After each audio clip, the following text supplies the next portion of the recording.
propósito é ser um só, isso é ser íntegro, é ser inteiro, não é ser particionado, não é ter uma característica em cada lugar. E para falar sobre isso, eu queria ler uma das falas, um dos versos mais curtos da Bíblia, mas uma das falas mais bombásticas de Jesus para o seu tempo. Uma das falas que dão muito trabalho para Jesus quando ele anuncia isso. Uma pequena declaração que fez com que os judeus ficassem em rebuliço quando ouviram da boca de Jesus aquilo que ele falava. Lá no Evangelho de João, no capítulo 10, Jesus está ali dizendo que é o eu sou o bom pastor, eu sou a porta das ovelhas. E no verso 30, ele diz algo ainda mais profundo do que esses eu sou. Ele diz assim: eu e o Pai somos um. E a partir dessa fala de Jesus eu queria pensar sobre integridade. Bom, por que essa é uma fala bombástica? Por que essa, apesar da gente não usar como um dos versos que a gente decora, ou por que a gente às vezes não usa esse texto como um dos textos proeminentes dos evangelhos, por que esse texto ele é muito forte para aqueles que eram o auditório de Jesus na época? Por que os judeus, naquele momento, pegam pedras para apedrejar Jesus? Bom, eles estavam na Hanukkah, na festa da dedicação do templo. O templo havia sido reformado, refeito, reconstruído, e eles tinham uma festa que eles dedicavam ou lembravam da dedicação do templo ao Senhor. E nessa festa Jesus está ali fazendo uma série de ponderações da diferença de ele como um pastor verdadeiro, daqueles que não são pastores. E no meio dessas falas, há ali uma conversa de Jesus com os judeus que pedem: olha, você não afirma logo que é o Cristo? Por que você não logo afirma que é o Messias? E então Jesus fala: olha, eu já estou falando isso há muito tempo, porque eu e o Pai somos um. Então Jesus está, de alguma forma ali, para os judeus, afirmando que é de mesma origem, que tem os mesmos atributos, a mesma essência de Deus, que ele tem a mesma missão de Deus na terra. E para os judeus isso é uma grande heresia, uma grande blasfêmia. Como alguém pode se comparar a Deus, como um mero homem pode afirmar que é Deus? Pois bem, Jesus continua ali a sua fala, existem algumas interferências dos judeus, mas especificamente sobre esse texto, que para nós cristãos é uma verdade, a gente chama isso, a gente teologiza isso como a ideia da Trindade, esse Deus que é único, com o Espírito que hoje que não está presente.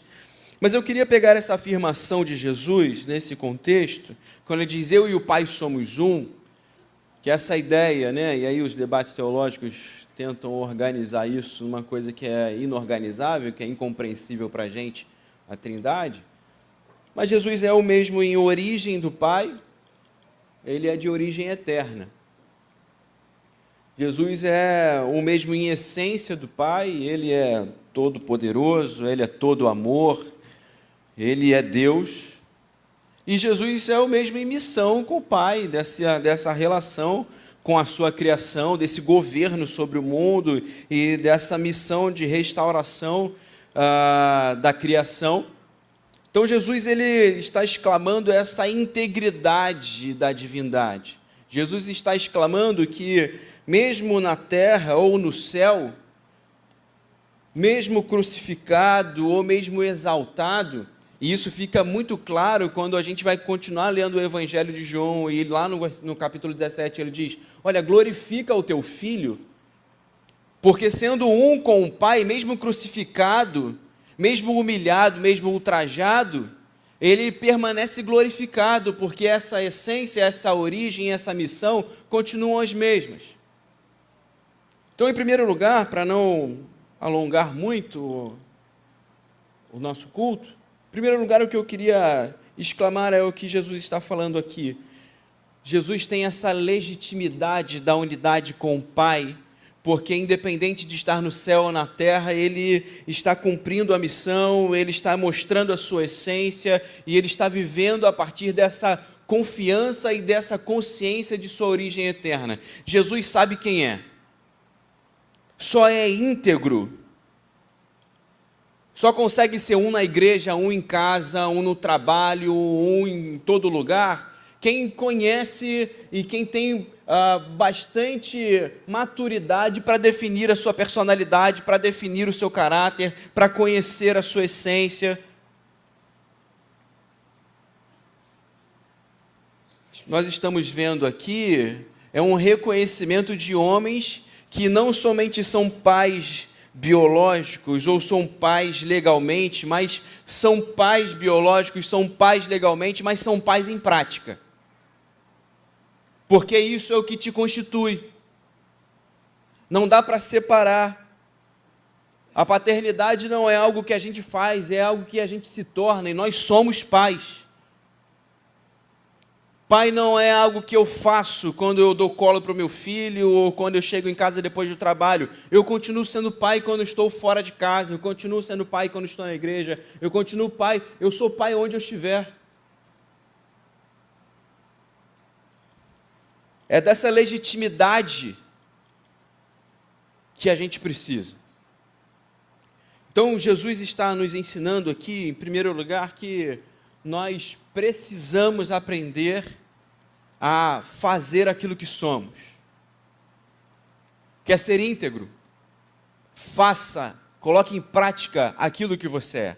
Hoje você está aqui em homenagem, recebeu o papel de pai, foto de pai, está de azul aqui, tudo de pai. Mas a minha pergunta para você é pai legitimamente? Jesus está como um homem afirmando, olha, eu e o Pai somos um, eu sou Deus, vocês estão me vendo aqui encarnado, eu estou agora nesse período temporário como um homem, mas eu continuo confiando e eu continuo conhecendo a minha essência, eu sou um com o Pai. Não importa se eu estou na terra, se eu estou limitado ou se eu estou no céu glorificado, esse é quem sou. E por ser, eu faço. E por ser, eu sou o bom pastor. A grande diferença que Jesus está aqui mostrando nessa sequência entre o bom pastor e o mau pastor é exatamente essa legitimidade que o pastor tem, porque o grande diferencial que Jesus mostra nesse texto sobre o bom pastor e o ladrão é que o bom pastor é conhecido das ovelhas.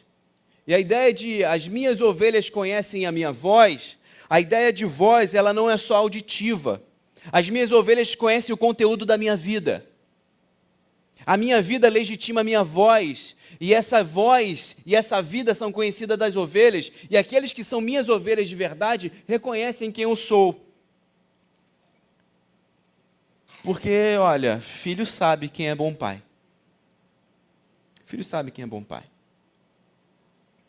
Você pode postar foto no Instagram, você pode filmar, você pode fazer o que for. Mas a prova real é a vida do teu filho. Você pode reclamar das circunstâncias, pode falar que é muito difícil, e é muito difícil realmente. Você pode falar que as coisas acabam não casando direito, mas no final, a prova real é se seu filho te admira ou não. A prova real é se o seu filho reconhece a sua voz através do contexto e das ações da sua vida. Por isso esse primeiro convite para você, pai, você quer ser íntegro? E para nós, cristãos, queremos ser íntegros? Queremos ser reconhecidos?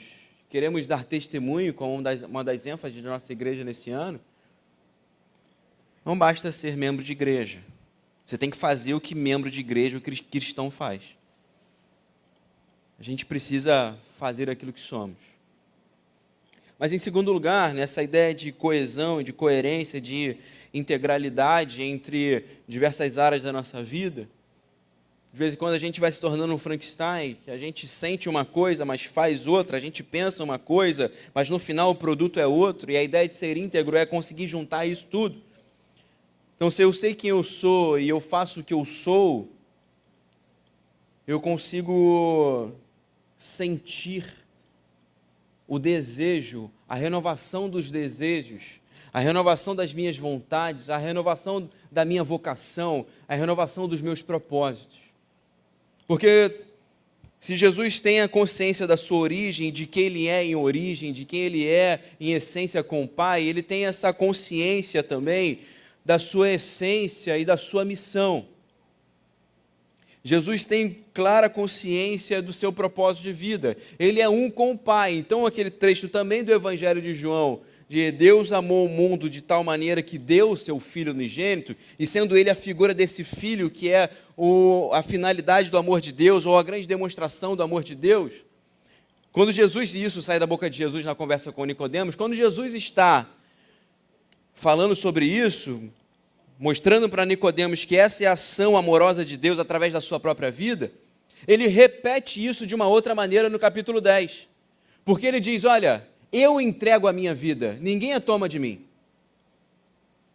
Então o meu Pai está me dando ao mundo por amar o mundo, mas por eu ser um com o Pai, eu entender o meu propósito, a minha vocação e a minha essência, por eu entender a minha missão e saber quem sou, por eu entender que essa é uma vontade única de Deus, ao qual sou um, eu entrego a minha vida, ninguém a toma de mim.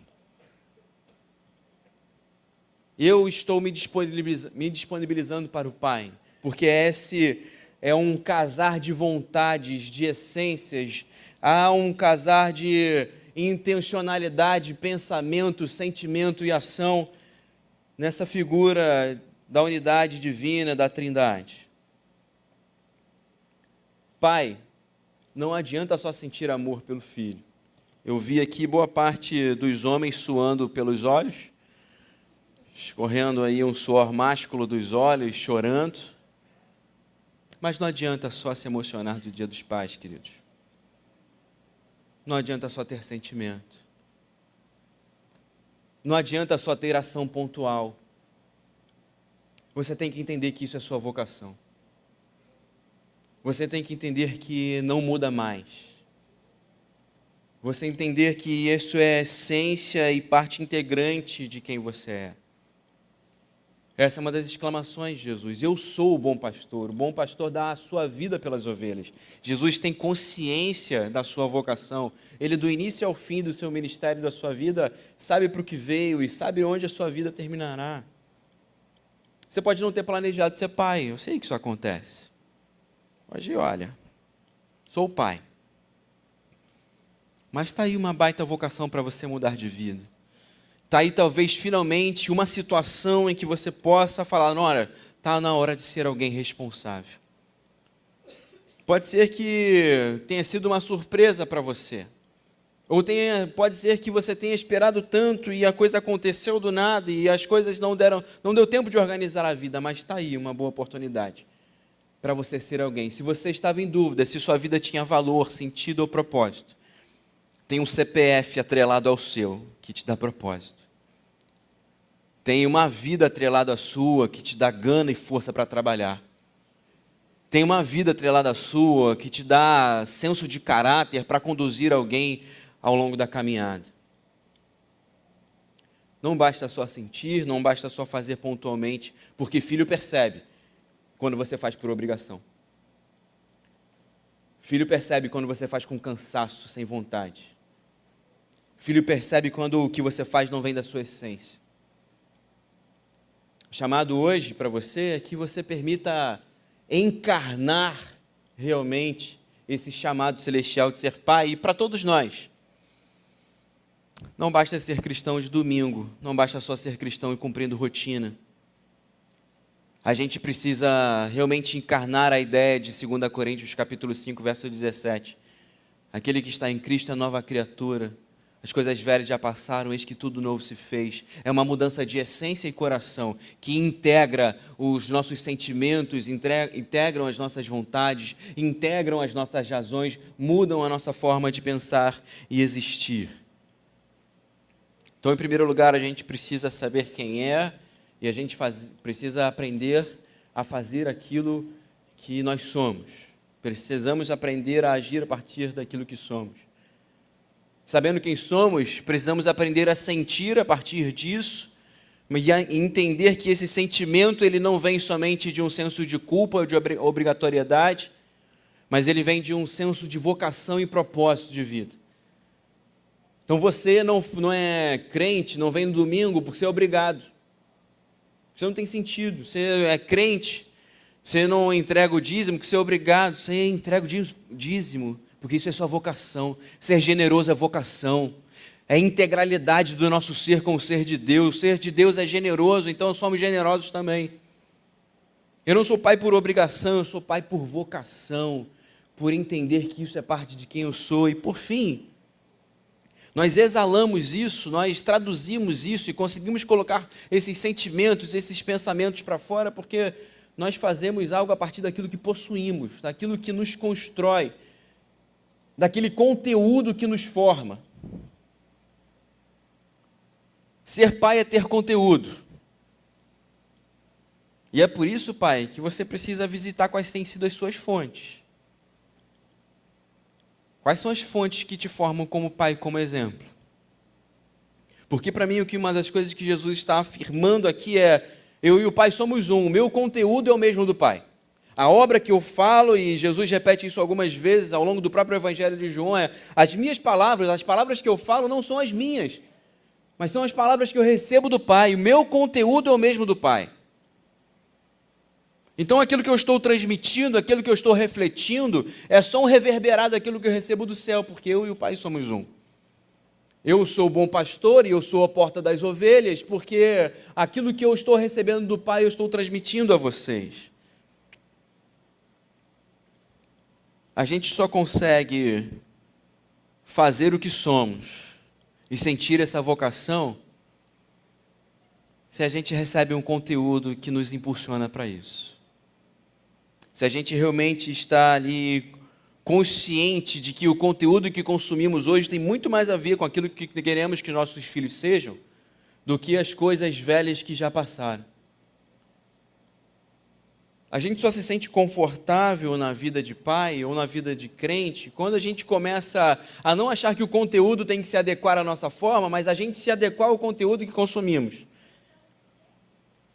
E a ideia de ser crente é essa: precisamos nos moldar à palavra de Deus, e a palavra de Deus precisa moldar o nosso coração, e não o contrário.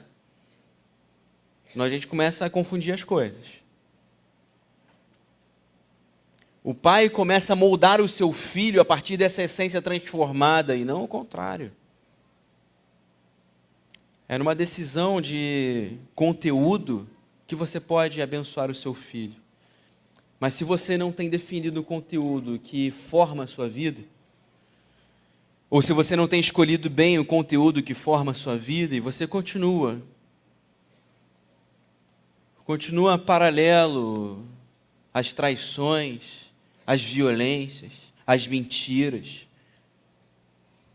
continua paralelo aos abusos, continua paralelo às ofensas, às ausências, às omissões, você não consegue fazer o que você é. Você é pai, mas o seu conteúdo é podre. Você é um pai, é um genitor, mas o seu conteúdo corrompe completamente as suas ações. Você pode ser cristão, mas o seu conteúdo não vem da palavra de Deus, não vem da fonte divina, não vem de origem espiritual e que muda e transforma o nosso ser, você continua tão afastado e tão em trevas quanto antes. Integridade é uma virtude que Jesus tem e que Ele doa a nós através do seu Espírito. E a boa notícia, a boa nova que eu tenho para anunciar é que se hoje, de alguma forma, você não tem conseguido ter essa integridade, a potencialidade, a possibilidade que temos diante de Deus é essa: Senhor, me faz um, refaz o meu ser, porque eu não tenho conseguido ser assim. A boa notícia que o Evangelho traz é que é exatamente isso que estava acontecendo com a gente. Nós éramos pecadores, nós estávamos envoltos, texto de Efésios 2, nós estávamos mortos nos nossos delitos e pecados. E a ideia de morto é essa: existe um corpo sem uma vida vitoriosa. Existe um barro sem o espírito que dá fôlego de vida. E não consegue integrar e não consegue organizar esses sentimentos e vontades, e elas são atropeladas, mas quando nós recebemos de Cristo Jesus a vida, e quando nós passamos por essa porta que Ele é, aí o nosso ser se refaz. Ele perdoa os nossos pecados, Ele renova os nossos dias, e Ele nos dá a oportunidade de, em vida, sermos exemplo para quem estiver ao nosso redor, sendo pai, sendo mãe, sendo vizinhos ou sendo o que formos. Eu queria muito te convidar nessa manhã, e eu quero ser muito claro aqui. A gente vive nesse mundo, e eu queria usar isso como uma ilustração, que é o que eu mais enxergo hoje na sociedade. Não adianta ser conservador, não adianta ter político conservador, ideologia conservadora, e ser um péssimo pai, um péssimo marido. O que eu mais vejo é isso. A gente brada politicamente sobre conservadorismo, e na ponta é melhor que ninguém veja a sua vida. Não adianta ser progressista e ser alguém que não é generoso, que só pensa em si, que só acumula para si. Porque o que vale na vida não são as ideologias que nós professamos, mas as ideologias que vivemos. O que prega para as pessoas, o que pode transformar o mundo, sendo você progressista, conservador, sendo o que você quiser ser, é se você assumir a camisa e falar: isso que eu sou e é isso que me define. Porque nós homens estamos, às vezes, no centro desses debates, porque queremos dominar as falas, não deixamos as mulheres falar. Queremos estar no centro desses debates políticos e sociais, mas somos péssimos exemplos na nossa prática de vida. Enquanto isso, mulheres que às vezes têm muito mais conteúdo que a gente, não somente têm mais conteúdos que a gente, mas vivem muito melhor que a gente. Demonstram isso muito melhor em casa para os nossos filhos. Demonstram isso muito melhor na sociedade, seja no trabalho, seja fazendo o que for. O chamado dessa manhã do Senhor para a minha vida, para a sua vida, para você que é pai principalmente, mas para todos nós aqui, é que haja uma coesão, uma coerência, uma integralização daquilo que somos, fazemos e pensamos. Porque o Senhor Jesus é um com o Pai. E Ele viveu exatamente essa realidade. De ser um em essência, de ser um em origem, ser um em missão. E Ele, através do seu perdão, através do seu Espírito, pode me capacitar e te capacitar a isso. Se hoje você quer se arrepender, se hoje você quer realmente entregar a sua vida a Jesus, se hoje você quer falar assim: Senhor, chega de ter duplo conteúdo, chega de ter duplo sentimento, chega de ter dupla atitude, eu quero ser um bom pai, eu quero ser um bom marido, eu quero ser um bom cristão na sociedade, eu quero ser uma boa cristã na sociedade, eu quero ser um bom filho para o meu pai, eu quero dar realmente razões para as pessoas acreditarem no testemunho público de Jesus Cristo. Eu quero te convidar a orar comigo.